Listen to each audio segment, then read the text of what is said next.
We spoke earlier this evening with former Obama White House National Security Advisor Susan Rice, the author of that piece. It was her first interview since leaving the White House. I began by asking about the allegations leveled today by House Intelligence Committee Chairman Devin Nunes that Trump transition officials, including the president, may have been swept up in surveillance of foreigners at the end of the Obama administration. I know nothing about this. I was surprised to see reports from Chairman Nunes on that count today. I mean, let's back up and recall where we have been. The President of the United States accused his predecessor, President Obama, of wiretapping Trump Tower during the campaign. Nothing of the sort occurred, and we've heard that confirmed by the director of the FBI, who also pointed out that no president, no White House can order the surveillance of another American citizen. That can only come from the Justice Department with the approval of a FISA court. So today, I really don't know to what Chairman Nunes was referring, but he said that whatever he was referring to was a legal, lawful surveillance, and that it was potentially incidental collection on American citizens. And I think it's important for people to understand what incidental means. That means that the target was either a foreign entity or somebody under criminal investigation, and that the Americans who were talking to those targets may have been picked up. Well, I wanted to ask you about this because, as you also know, in the last few weeks, the New York Times has reported that in the final days of the Obama administration, individuals went out of their way to spread information throughout the government about what they knew about intelligence, that the Russians had interfered in the election last year, and that there may have been a connection with Trump campaign officials. So that story's now been out there for several weeks. Could there be a connection here? I'm not aware of any connection. I had read the New York Times story. I must say, Judy, as one of the most senior White House officials and the most senior responsible for national security, I found that report a bit perplexing. I was not aware of any orders given to disseminate that kind of information. Well, so I have no idea whether that was the case. But the fact is that the president did request back in December, the intelligence community compile all of the information that it had on what had transpired during the campaign with respect to the Russians involving themselves in the presidential campaign. And that report was provided to the American people in unclassified form and to Congress in classified form in early January. And was there a concern, though, inside the Obama administration, inside the White House, that the new Trump administration might not follow up on that intelligence that had been gathered? I don't think that was the concern, because to the extent that there was any need to follow up, it wouldn't be done necessarily by the White House, but by the intelligence community and by the Justice Department, if appropriate. I think our interest was, and the president's direction was, let us make sure that we have compiled and put together in one place all the information that we have so that it is there for the new administration, it's there for the American people, and there for Congress to utilize as they see fit. Well, that brings us to the opinion piece that you wrote that appeared today in the Washington Post, Ambassador Rice, in which what you describe as a pattern of false statements from this president could jeopardize the national security of this country.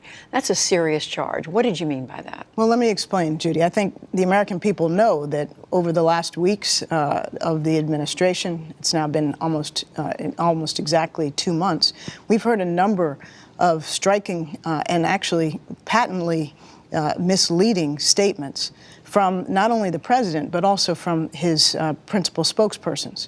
And those statements are heard and digested by the rest of the world, whether they are our friends or our adversaries.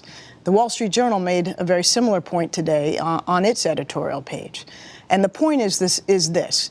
The United States of America is the leading power in the world. Our friends and our adversaries respect us in large measure because they know that we are steady, we are fact-based, we are serious. And when we have the White House of the United States putting out information that everybody can see to be inaccurate, if not deliberately false, it shakes the credibility and the confidence of our allies, and it lends doubt to our adversaries who may miscalculate, and it undermines the confidence of the American people in what comes out of the White House, which is very detrimental in the event we have a national crisis and we need to rally around the flag. But just to play devil's advocate for a moment, how do you or how does anyone else know, though, that this is just not the rough beginning, rocky beginning of a new administration, and that other countries can see through mistakes, whatever you want to call them, statements, and they're looking at the overall picture, and U.S. national security is not really at Judy, in jeopardy? I think if it were one or two such statements and then they were corrected when the facts were plain, that would be one thing.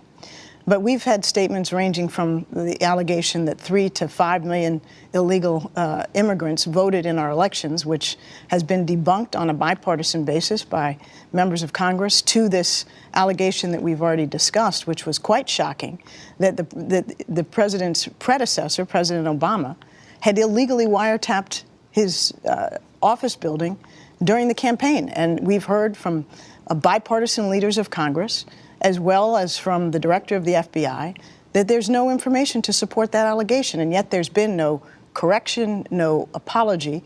And I think the world is not impervious to what happens here in the United States, and on the contrary, they watch it very, very carefully.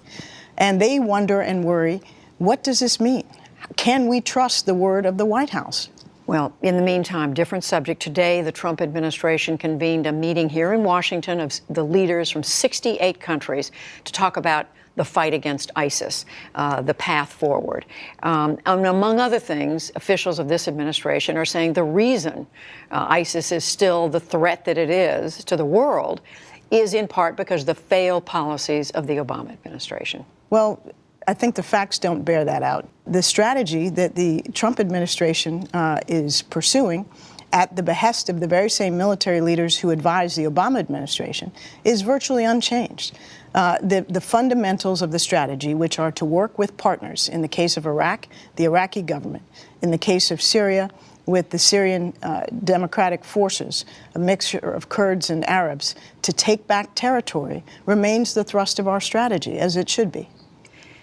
The last thing I want to ask you about is a decision that was announced, or that appears to have been made by this administration, to shift more authority over military operations to the Pentagon, in the context of criticism that under President Obama, there was too much micromanaging out of the White House about everything that happened that the military did. Well, I think that criticism is a well-trodden line. I've heard it many times. And I think the fact is this: President Obama took very, very seriously his role as commander-in-chief. Now, you know, when things go wrong, as unfortunately, tragically, they did in Yemen recently during the first military raid of this administration, or when we're trying to figure out what just happened in Syria with respect to a bombing that caused a number of civilian casualties. Some say it was a mosque, we say it wasn't. It's very important that the commander-in-chief own responsibility for decisions such as that, and is willing to say to the men and women in uniform, that was my choice, and not blame it on others, whether the commanders or people below him. Former National Security Advisor to President Obama, Susan Rice, thank you very much. Good to be with you, Judy.